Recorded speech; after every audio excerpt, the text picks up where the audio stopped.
Right then, it's New Year 2023. Time to get ready for a new season. As you can see, I've managed to get ourselves into something dry and windproof for a little while, so it's not a permanent thing, it's just yeah, asked if I could borrow a shed just to do a few things. We've got a couple of things to do on the race car. The R50 is currently being used as a van. That's taken up all the tools in that today. But yeah, the plan is obviously we're doing a few different series this year. We'll tell you more about that later on. But the plan today is get the engine out, because there's a few things I need to do with the engine. We've got a new camshaft to go in, new injectors to go in. Just trying to get a bit more power. But also want to take the engine out just so I can check all the bushes and stuff. Just basically check over everything, put a shopping list together of what we need. Because, well, we need to try and make the car as reliable as possible. But yeah, I'll crack on with getting the engine out now. I'll put you on a time lapse kind of thing. And yeah, that should be it. I'll get back to you in a bit.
Right then, didn't really get as far as I'd liked. Mainly because, well, I'm running out of time of day. I need to go do other things. But these bottom ball joints here are just refusing to come off. I don't know why. So I need to go and get some heat, I think, and try and sort with that. Apart from that, everything else is disconnected.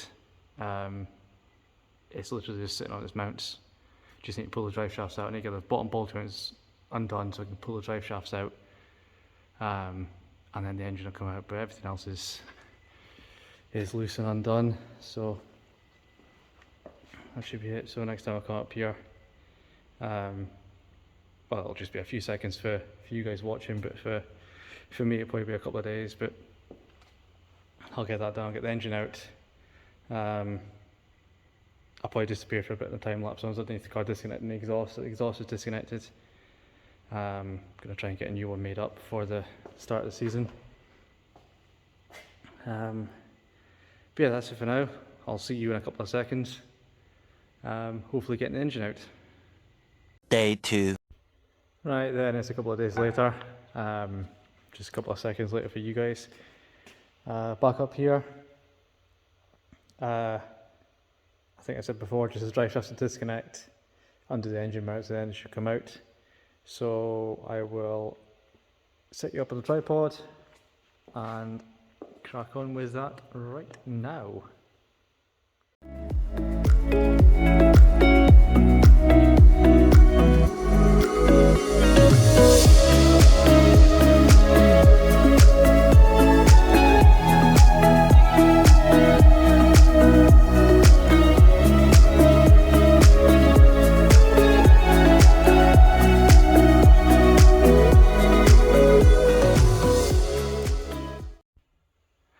Right then, so I've got everything disconnected, engine crane set up as you can see, so hopefully the engine just comes out, but we'll, yeah.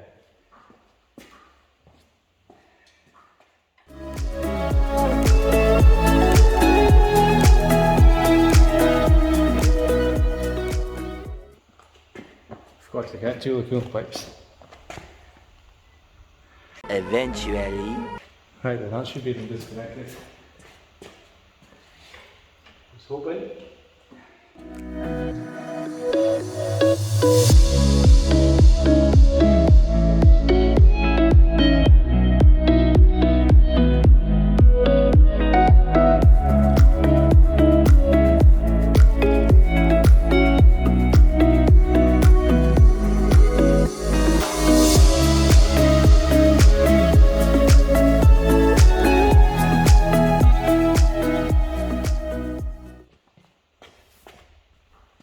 So then, what the plan is, now with the engine out, we have a camshaft to put in, we've got a kit to take away this, because this is the aircon compressor, which has still got, it's a clutch system, so it hasn't been running. As you can see, I can turn like the main pulley there, but they weigh a little bit, and yeah, so we've got like a delete kit for that, a different pulley for there to go with that kit, and yeah, I need to buy, so this engine mount is absolutely knackered. It shouldn't be as floppy as that. These are, if you watched our last track day video, these are liquid filled in this burst, so you can see all down here. It's all absolutely covered in oil, and it covered like so. If you look there, this side of the subframe is absolutely covered in oil, whereas this side is dry, and this side of the engine all got covered in oil as well.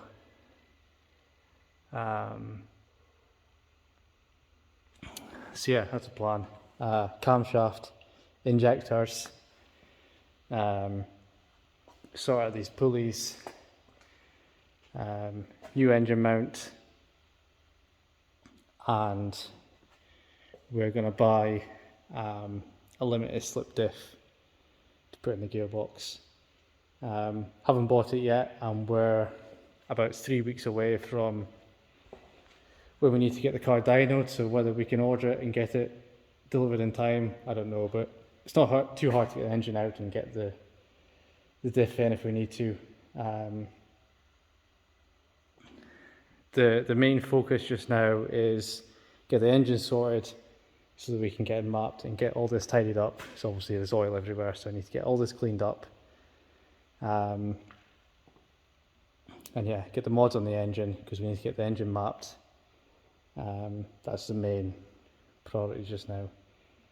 We haven't really got any power figures in mind. It depends on the weight of the car. We've got a power to weight ratio to meet, a bit different this time. Last year with Road Sports, they measured the power at the flywheel. This year, with the mini challenge club sport that we're doing, they're measuring the power at the hub. So obviously you've got all the transmission losses and all that. So we're looking for about 170 horsepower per tonne at the hub, which roughly translate to probably about 200 horsepower per tonne at the flywheel. So given the weight of the car, and again a bit different from last year, the weight of the car was just by itself. This year with the mini challenge, it's going to be weight of car and driver. So yeah, we're probably looking at about 230 horsepower at the crank. That's our aim, probably about 220, 230, but it, like I said, it depends on the weight of the car. I need to get some stuff out the car, still some sound ending and that. That'll be the next video you see. I'll be taking the cage out, dash out, because there's still a lot of sound deadening on the bulkhead on the inside to come out. So yeah, that'll be the next video. But yeah, that's the engine out for now. And yeah, sorry for the little waffle, but you know, need to try and explain what's going on, what our plan is. But yeah, that's it. We'll see you in the next video.